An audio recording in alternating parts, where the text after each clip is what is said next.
Então, quantos dos pais da igreja, por exemplo, criam na semana cósmica na história? Vamos ver. A semana cósmica e os pais da igreja. Aqui temos um artigo da Wikipedia. Os primeiros pré-milenaristas incluem Pseudo-Barnabé, Pápias, Metódio, Lactâncio, Comodiano, Teófilo, Tertuliano, Melito, Hipólito de Roma, Vitoriano de Petal. Muitos desses teólogos e outros na igreja primitiva expressaram sua crença no pré-milenarismo. Em outras palavras, Cristo retorna e em seguida vem o milênio. Por meio de sua aceitação dessa tradição sexta septamilenial, o que isso significa? Essa crença alega que a história humana continuará por 6.000 anos e em seguida vai desfrutar de um sábado por 1.000 anos, o reino milenar. Assim, toda a história humana será um total de 7.000 anos antes da nova criação. Isso é história. Todos esses pais da igreja criam nisso. Vamos analisar algumas citações deles para ver o que eles criam. Irineu, que viveu de 120 a 202 depois de Cristo, pois tal qual em muitos dias esse mundo foi criado, em tantos muitos milhares de anos deve ser concluído, e por esse motivo as Escrituras dizem, assim os céus e a terra e todo o exército foram acabados, e havendo Deus acabado no sexto dia a obra que fizera, descansou no sétimo dia, e toda a sua obra que tinha feito. Isso aqui é muito importante. Todos eles vinculavam esse período à semana da criação e fizeram a semana da criação um tipo de semana cósmica. Então, o dia 1 seria 1.000 anos, dia 2, os próximos 1.000 anos, etc. Dia 6, os 6.000 anos, e logo o período do milênio. Era assim que todos interpretavam. E usavam muitas escrituras na Bíblia que interpretavam somente à luz desse conceito. Isso se perdeu completamente na nossa época. Vamos continuar com o que ele disse. Esse aqui é um pai da igreja. Esse homem não foi influenciado pelos escritos de Ellen White. Ele tinha a Bíblia e Ellen White só surgiu muitos anos depois. Esse é um registro das coisas anteriormente criadas, bem como uma profecia do que está por vir. Pois o dia do Senhor é como 1.000 anos, e em 6 dias as coisas criadas estavam concluídas. Fica evidente, portanto, que elas chegarão a um fim no 6º ano milenar. Toda a apostasia de 6.000 anos, injustiça e falsa profecia e decepção, para o bem dessas coisas, um cataclismo de fogo deve sobrevir à terra. Era no que eles acreditavam. Tais devem ocorrer nos tempos do reino, ou seja, no 7º dia, que foi santificado, no qual Deus descansou de todas as obras que criou, que é o verdadeiro sábado dos justos, que eles não devem estar envolvidos em nenhuma ocupação terrenal, mas devem ter uma mesa posta preparada para eles por Deus, fornecendo-lhes todos os tipos de pratos.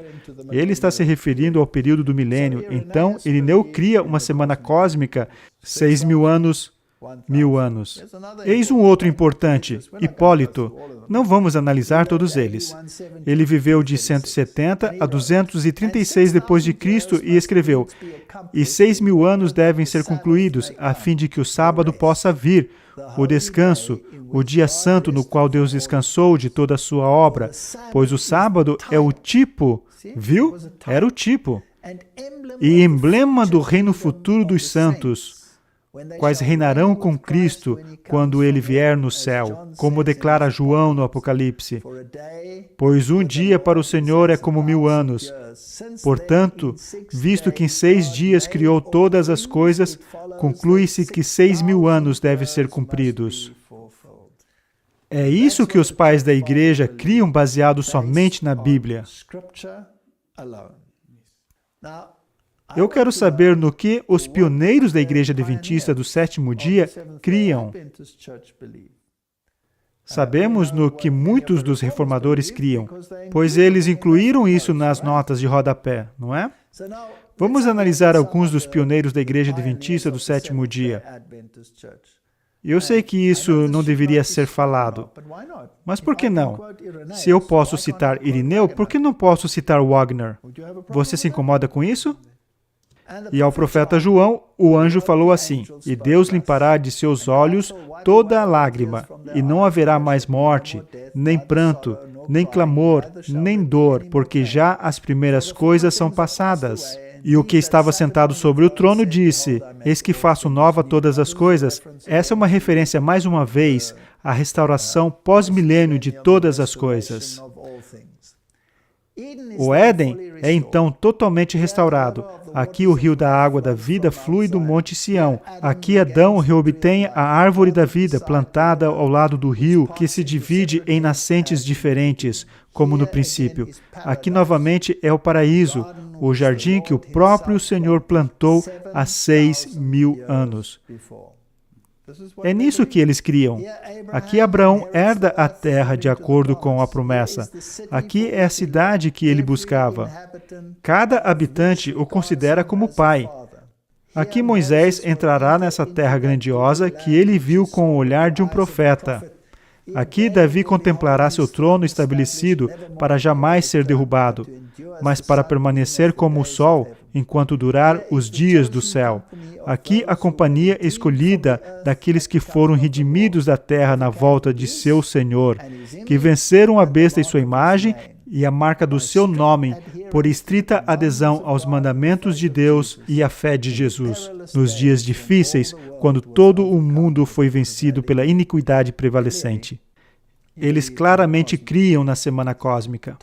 Thomas Preble, em seu livro The Two Adam, Os Dois Adãos, antes que o primeiro Adão entrasse em conflito com Satanás, no qual caiu, o sétimo dia, ou o sábado, havia passado. Portanto, com o segundo Adão, antes do último e final conflito com Satanás e seus exércitos, no qual a vitória eterna será obtida para o Filho de Deus e seu povo, o sábado, ou 7.000 anos, terão passado. Eles criam nisso. E quanto a Josué Himes, em Signs of Times and Expositor of Prophecy, o mundo foi criado em 6 dias. Veja, todos eles, como os pais da igreja, vinculam isso à semana da criação. Para mim, isso é importante, porque tem esse veículo inacreditável com o sábado. E se o sábado é o quarto mandamento, que prefigura um descanso final no dia cósmico de 1000 anos, então o sábado ganha em proeminência. Então, esse dia de semana cósmica ergue o sábado a um status absoluto e podemos entender com mais clareza por que o sábado será a questão no fim dos tempos. Para mim, isso é importante. O mundo foi criado em 6 dias, e no 7º dia Deus descansou de seus labores. 6 dias trabalharás e fará toda a sua obra, e ele cita os mandamentos. Com os judeus, cada 7º dia era um dia de descanso. Cada 7º ano era um ano de descanso, o ano jubileu. O número 7 na linguagem bíblica parece ser um número completo. Em 6 angústias, ele cita um versículo, e isso para mim é fascinante. Em 6 angústias, o Senhor estava contigo e te sustentará, e na 7ª, o mal não te tocará. Essa distinção vemos levada a cabo desde o primeiro capítulo de Gênesis até o último de Apocalipse. 7.000 anos, portanto, me parece como completos. E eu espero, após os 6.000 anos de trabalho e labuta, perplexidades e sofrimento, o 7º milênio trará um jubileu glorioso. E tem esse versículo em Jó 5,19. Em 6 angústias te livrará, e na 7ª o mal não te tocará. E era assim como eles usavam esses versículos, não em termos de tempo literal, mas cósmico. Então, em 6 angústias, são os 7.000 anos, o Senhor estará contigo e te livrará em meio dos tempos difíceis, e no 7º, o mal não te tocará. Em outras palavras, nesse milênio, você estará salvo em seu descanso. Isso não é bonito? Isso é lindo. Eu não acho que esse verso tenha tanto significado se nós não lermos nesse contexto. E eu tenho a mesma suspeita. Isso foi o que J. Clarke escreveu em Advent Review and Sabbath Herald. A Bíblia responde a toda questão e soluciona toda dúvida. Eu gosto da maneira como ele escreve. Nesse livro bendito, o amante da história encontra informações plenas de eventos passados e futuros, começando com o primeiro Éden e estendendo-se a um período de 7.000 anos até o segundo Éden na Terra renovada. Aqui, o amante da profecia pode se banquetear com as palavras da inspiração, contando as cenas do porvir, a história futura de nossa raça e do planeta no qual habitamos. Temos um outro aqui. Eu sei que isso já está entediante, mas acho que precisamos deixar esse ponto claro, e bem claro. E eu vou dizer em instante porque eu, pessoalmente, em minha experiência pessoal, entendo isso muito bem claro. Josias Litch teve muito a dizer a esse respeito. Houve muitos, eu não vou citar todos eles. O pregador mais amado do movimento adventista foi Fitch. E ele cria exatamente na mesma coisa. Mas esse aqui é muito interessante, na minha opinião. O primeiro relatório da Conferência Geral de Cristãos esperando o advento do Senhor Jesus Cristo. Isso significa que deve ter uma multidão aí, não é? É por isso que eu inseri essa citação. Todos criam nisso. O homem foi a última peça da confecção divina na semana da criação. Com isso concluído, e uma raça de agentes morais fabricada, Deus descansou no 7º dia de toda a obra que havia feito. Essa junção ao 4º mandamento é um tema que percorre essa teologia. E como eu disse, os pais da igreja criam nisso. E isso vem deles. Vem desde os tempos de Cristo até praticamente aos dias de hoje, podemos dizer. Atentemos então ao uso que o apóstolo Paulo faz desse ato de procedimento divino. Porque nós, os que temos crido, entramos no repouso tal como disse. Ora, o que ele está citando aqui?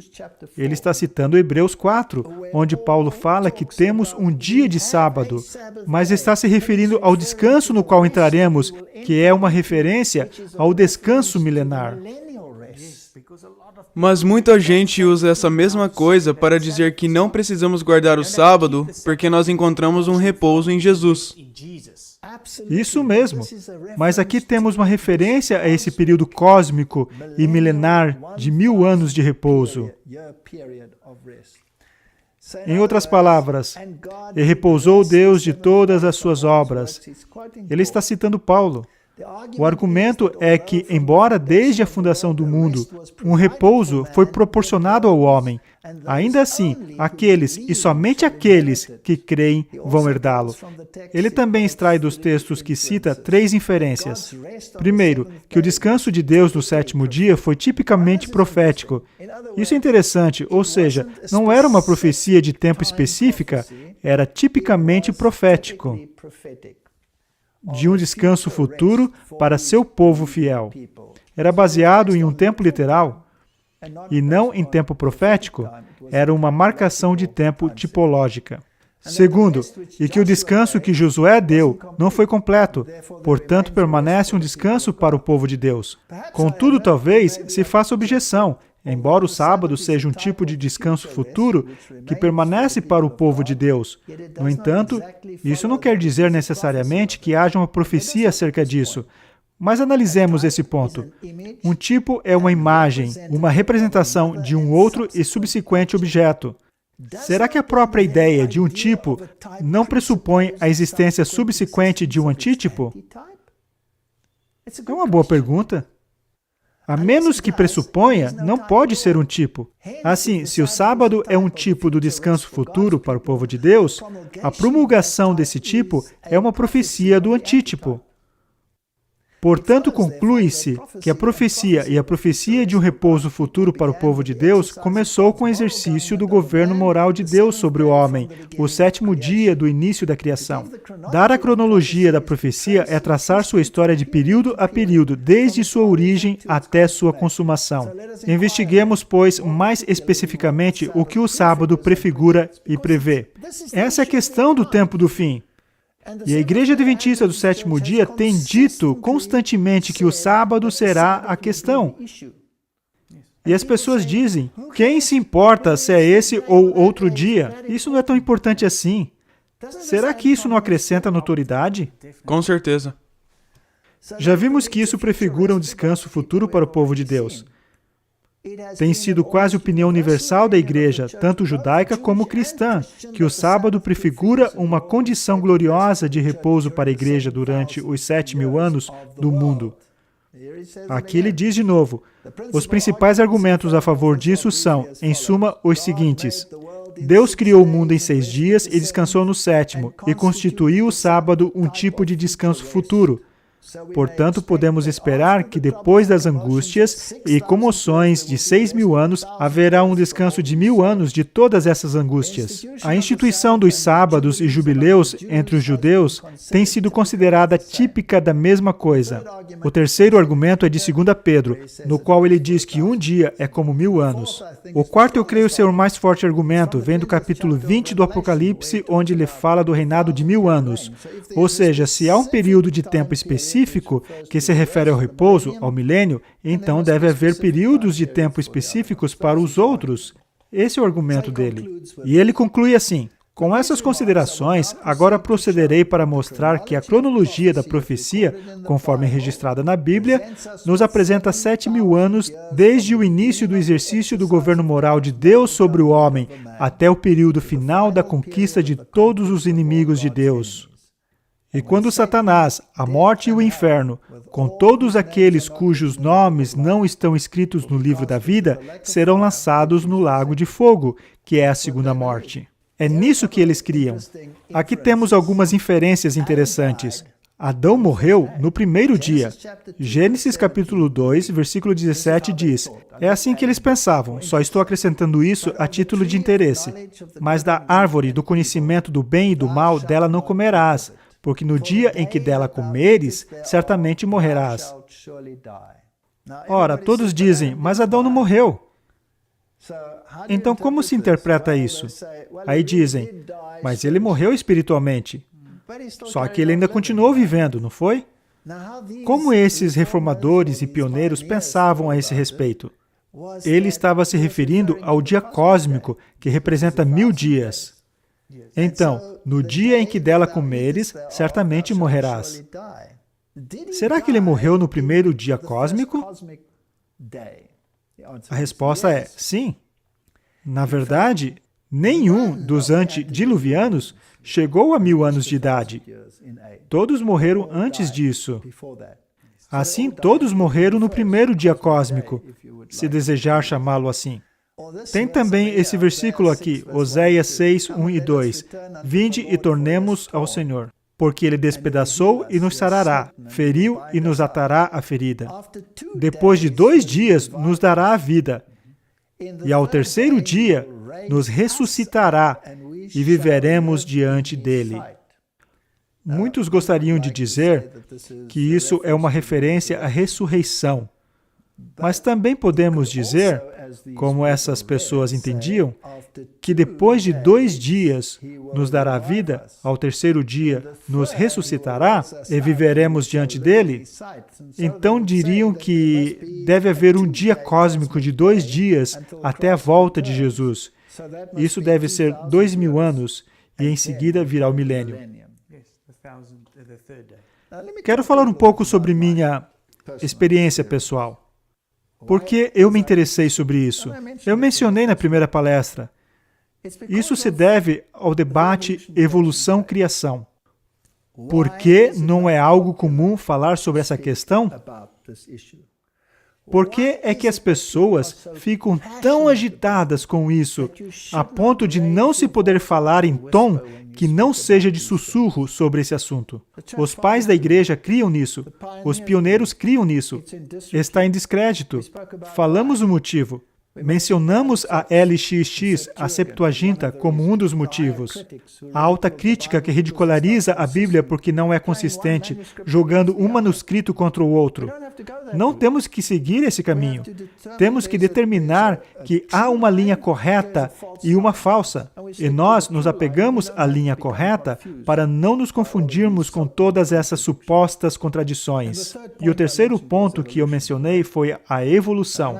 Quando eu entrei nessa igreja, eu me envolvi em debates de se na nossa época em que vivemos, podemos realmente crer que Deus criou o mundo em 6 dias. Tenho a felicidade de relatar que essa igreja confirma que nós cremos em uma criação literal de 6 dias, o que é algo problemático no mundo.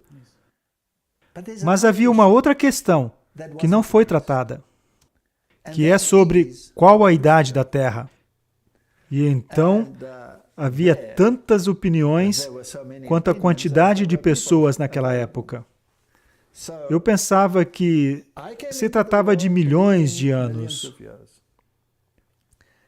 Logo tive que me acostumar que o mundo foi criado em 6 dias. Isso era impossível para mim. E agora tinha que guardar o sábado. Ora, se um dia representa 1000 anos, talvez ele estivesse falando de milhões de anos.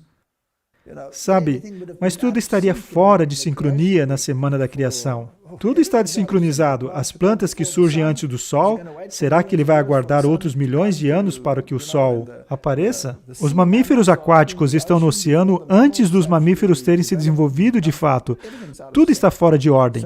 Então, ou se descarta totalmente o que a evolução diz, pois se quisermos uni-los, teremos graves problemas.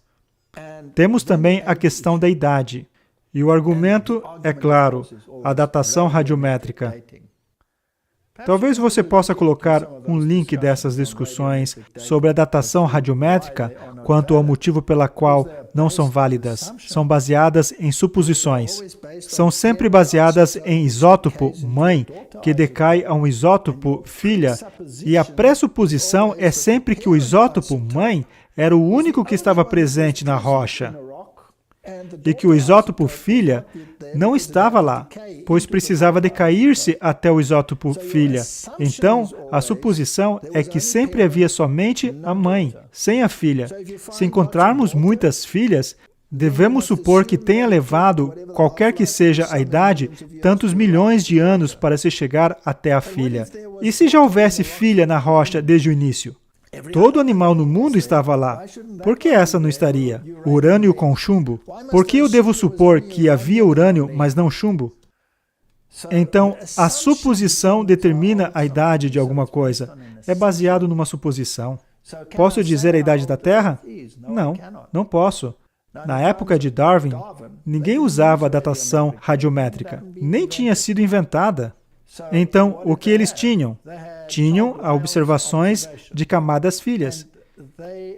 E não estão de acordo com o que se vê. Porque todas as camadas são planas. Então, tem todos esses problemas. Finalmente, cheguei à conclusão que não posso usar a datação radiométrica, porque é baseada numa suposição, na qual a suposição determina o resultado. Não posso usar isso. As ideias de camadas filhas não são consistentes com o que vejo. O que vejo, e eu fui a cada local. Viajei o mundo para ver esses locais. E o que encontrei foi catastrofismo. E o catastrofismo faz, em um curto período, o que o uniformitarismo faz em milhões de anos. Mas esse conceito de que o mundo é antigo e velho está muito infundido e entalhado na mente dos homens, que é difícil mudá-lo. E agora vem a pergunta do ridículo. As pessoas têm medo de serem ridicularizadas. E eu estava ouvindo muitas das palestras de pessoas da fé. cientistas destacados da fé, dando palestras. Sim, mas você sabe, ok, talvez não seja bilhões de anos, mas não podemos dizer 6.000 anos. Isso é tão ridículo. Digamos então centenas de milhares. E temos todas essas transigências. Isso é inaceitável na época em que vivemos, dizer que a Terra tem 6.000 anos de idade. Eu me lembro que fui a uma dessas palestras de um professor. Eu o conhecia de uma dessas discussões que tivemos. E eu lhe disse, por que você faz isso? Por quê?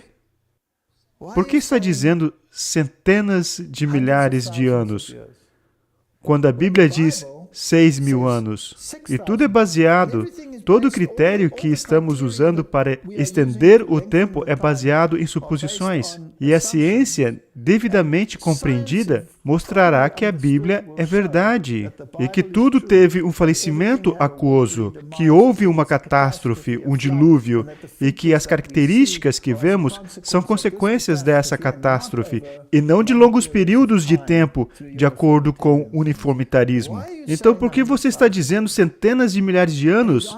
E a sua resposta foi porque nós seríamos ridicularizados à vista do mundo científico. E eu olhei para ele e fiquei triste. Eu disse, sabe, eu venho do mundo evolucionista. Eu era um ateu, era um evolucionista. Ensinei evolução em universidades. Se você vai dizer que o mundo tem centenas de milhares de anos, você vai ser ridicularizado à vista da comunidade científica, pois eles dizem bilhões. Agora, centenas de milhões vão chamar você de tolo. Agora, se você disser 6.000 anos, todo mundo por aí dirá que você é um tolo. Mas a Bíblia não vai chamar você de tolo, nem o espírito de profecia. Há duas cadeiras que você pode escolher se sentar. Você pode optar pela cadeira evolucionista ou pela cadeira de Deus. Em ambos os casos, você terá oposição. Por que você escolhe se assentar entre duas cadeiras e ser um tolo aos olhos de Deus e um tolo aos olhos do mundo? Por que não se assentar em uma delas? Escolha a cadeira de Deus e seja amigo de Deus, sendo ridicularizado pelo mundo. Mas ficar entre duas cadeiras, por que agir assim? Então, naquele momento, eu decidi me assentar na cadeira das Escrituras. Deus disse, e eu vou acreditar, porque todas as evidências que eu tenho apontam para isso. Eu decidi por mim, pessoalmente, que não tenho problema com uma Terra de 6.000 anos de idade. Então, não teria problema com uma semana cósmica. Eu não teria. Se alguém tem problema, tudo bem. Ninguém tem que crer na semana cósmica. Não estou dizendo a ninguém que acredite na semana cósmica. Só estou dizendo que eu não teria problemas em crer nisso. E nem estou dizendo que acredito. Só estou dizendo que não teria problemas em crer nisso. É assim que eles usavam o texto. Vamos analisar isso outra vez. O medo é que citar o espírito de profecia sobre a semana cósmica não esteja de acordo com o pensamento moderno, pois isso poderia colocá-los em descrédito, bem como o espírito de profecia, pois pareceríamos ridículos aos olhos do mundo. Eles diriam, uau, esse povo é louco. Vocês são fundamentalistas? Creem que o mundo tem 6.000 anos? Meu Deus, vocês são capazes de crer em qualquer coisa. Vocês creem que a lua é feita de queijo?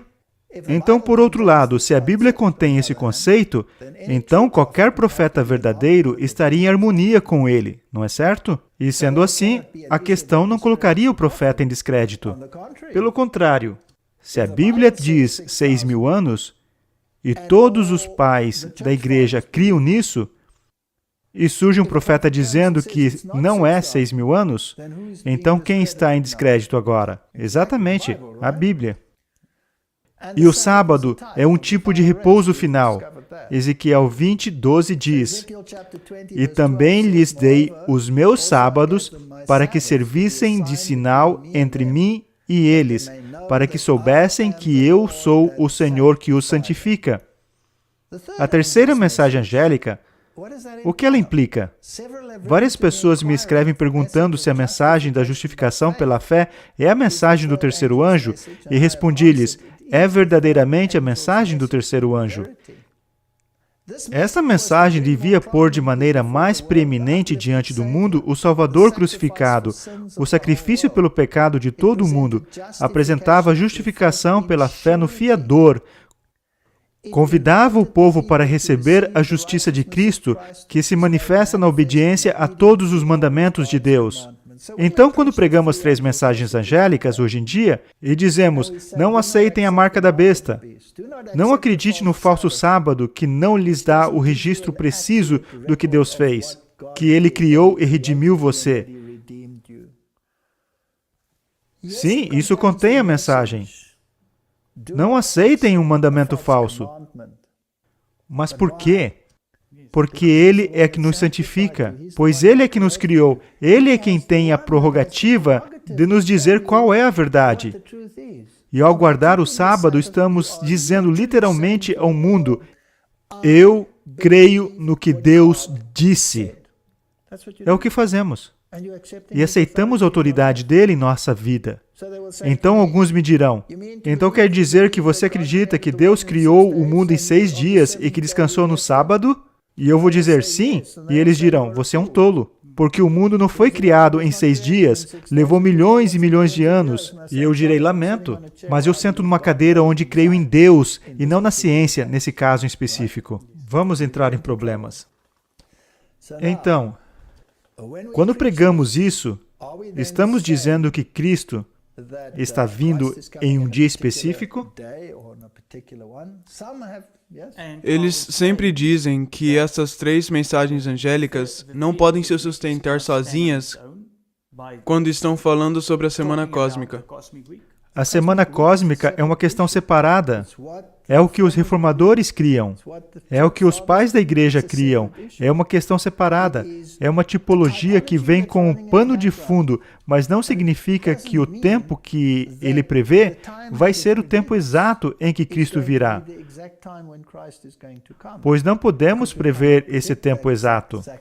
No mínimo, isso deve criar um impulso nos pregadores das mensagens dos 3 anjos. Com certeza, porque agora sabemos que não estamos tratando somente com um tempo cósmico, mas também estamos lidando com os sinais e devemos analisar ambos. Alguns têm e ainda estão se recusando a colocar a veste nupcial.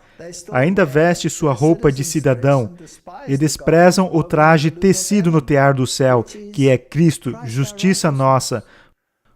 Por que Cristo não voltou ainda? Temos que nos perguntar, pois podemos apressar o tempo, não é? E ele me disse, escreve, bem-aventurados aqueles que são chamados à ceia das bodas do Cordeiro. Quem são os amigos de Cristo hoje? Você sente um desejo intenso pelo manto da justiça de Cristo? Você percebe os trapos de imundícia de sua justiça própria?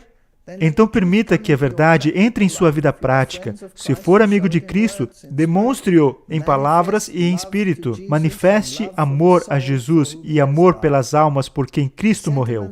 Os sentimentos da verdade são os elementos que constituem um caráter cristão simétrico. Estamos hoje muito longe de ser cristãos, que é ser como Cristo. Precisamos da eficiência do Espírito Santo. Deus vive e reina. O exato motivo pela qual as manifestações do Espírito Santo não foram aceitas como gotas preciosas de Deus é que não houve um recebimento da graça de Deus. O Espírito do Senhor tem estado sobre seus mensageiros, a quem Ele tem enviado com luz, preciosa luz. Mas houve tantos que voltaram seu rosto para longe do sol da justiça, que não viram seus raios brilhantes. O Senhor disse acerca deles, eles voltaram as costas para mim e não o rosto. Há necessidade de se buscar o Senhor mais avidamente. Estamos vivendo em um tempo, numa época em que precisamos buscar o Senhor mais avidamente. Houve um tempo em que uma mensagem veio à tona em 1888 e tínhamos que aceitar a justiça de Cristo. A lei de Deus é o padrão do caráter. E é possível se ter uma justiça de obras na tentativa de se viver conforme o padrão, ou podemos achar o manto da justiça de Cristo. E nós não fizemos parte disso em 1888, porque tínhamos o conceito errado. A história do antigo Israel é um exemplo frisante da passada experiência dos adventistas. Deus guiou seu povo no movimento adventista, assim como guiara os filhos de Israel ao saírem do Egito. No grande desapontamento, fora provada a sua fé, como foi a dos hebreus do Mar Vermelho. Houvessem ainda confiado na mão guiadora que com eles estivera em sua experiência anterior e teriam visto a salvação de Deus. Se todos os que trabalharam unidos na obra de 1844 tivessem recebido a mensagem do terceiro anjo proclamada no poder do Espírito Santo, proclamado a justiça de Cristo, guardando a lei de Deus, não porque somos salvos por nossas obras, mas porque aceitamos a justiça de Cristo. Se todos os que trabalharam unidos na obra de 1844 tivessem recebido a mensagem do terceiro anjo, proclamando-a no poder do Espírito Santo, o Senhor teria poderosamente operado por seus esforços. Caudais de luz ter-se-iam derramado sobre o mundo. Haveria anos que os habitantes da terra teriam sido avisados. A obra final estaria consumada e Cristo teria vindo para a redenção de seu povo. Este é o ponto. Se fizermos um cálculo simples, assim como na Bíblia de Genebra, e usando o espírito de profecia, chegamos ao momento em que os 6.000 anos deveriam terminar. Isso não quer dizer de nenhuma maneira que essa é a data limite, pois é possível apressar a vinda do Senhor. E o Senhor pode estender os dias. Não cabe a mim dizer se Ele virá na primeira vigília ou na segunda. Houve pessoas que responderam e enviaram essas citações como um martelo, dizendo que estávamos transgredindo. Não, estávamos citando a história e fazendo um cálculo simples. Mas isso não quer dizer que esse é o fim do mundo, e as pessoas devem entender isso. Nossa esperança se baseia em Apocalipse 22:20, que diz: aquele que testifica estas coisas diz, certamente cedo venho. Amém. Ora vem, Senhor Jesus. O objetivo daquela palestra foi dizer que o tempo é breve. Os sinais dos tempos estão gritando aos nossos ouvidos. O tempo é breve.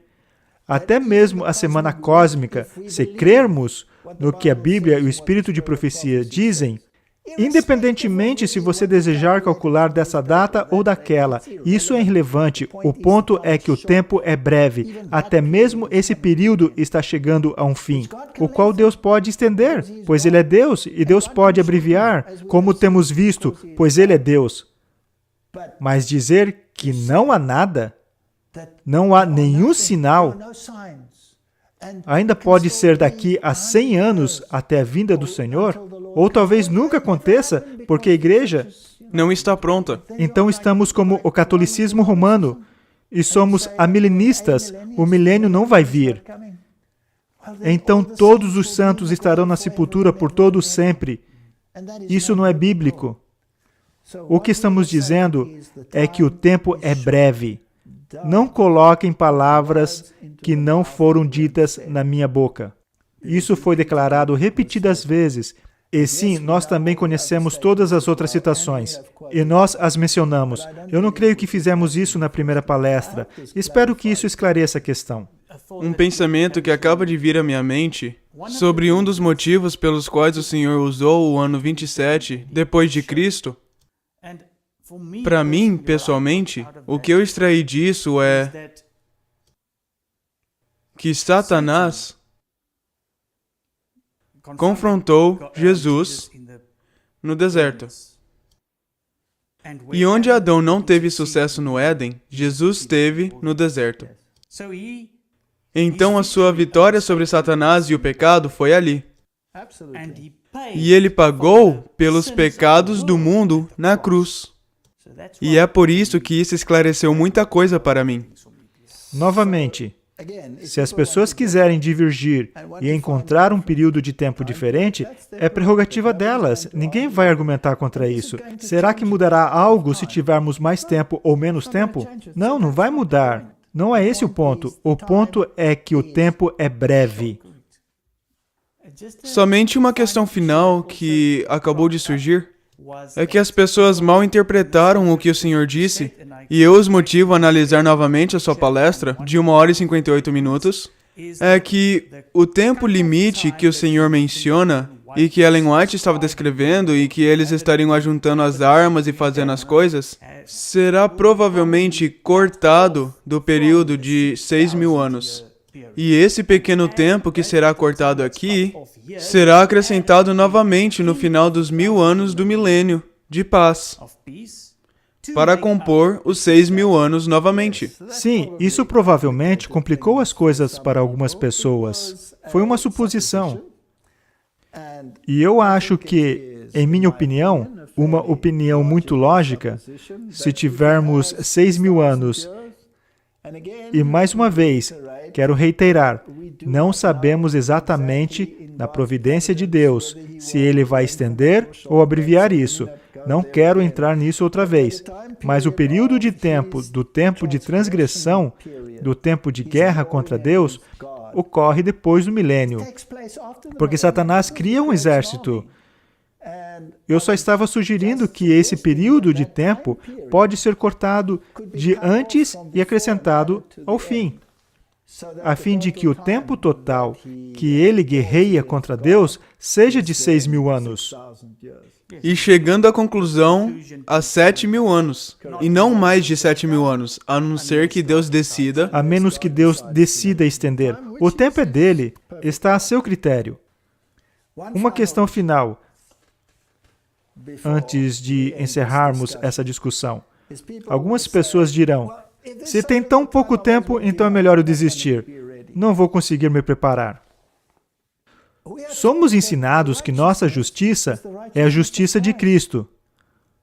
Quanto tempo levou para o ladrão na cruz receber a justiça de Cristo? Ele teve anos para colocar sua vida em ordem? Não. Ele só teve aquele tempo de contemplação na cruz. E foi isso. Portanto, qualquer um que se sinta ameaçado pela ideia de que Cristo está voltando em breve, siga o exemplo do ladrão na cruz e diga ao Senhor, Senhor, eu sou um pecador e transgredi sua lei e não tenho direito ao céu. Mas se o Senhor me cobrir com sua justiça, então eu estarei diante do Senhor como se jamais houvesse pecado. Confesse seus pecados e arrependa-se, e Deus o conduzirá em meio aos tempos em que vivemos e o levará àquele glorioso repouso que é conhecido como o sábado do repouso. Que Deus os abençoe. Vamos encerrar com uma oração. Pai Celeste, que história magnífica está registrada em Tua Bíblia.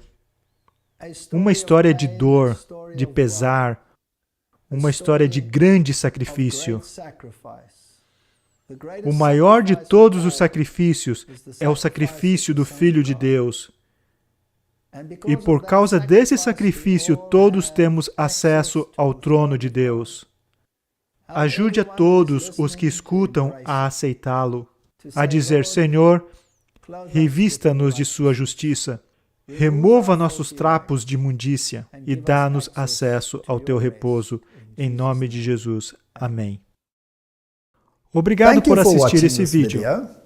Para se inscrever, clique aqui. Clique no sininho para receber notificação. Para ver o próximo vídeo, clique aqui. Muito obrigado e até a próxima.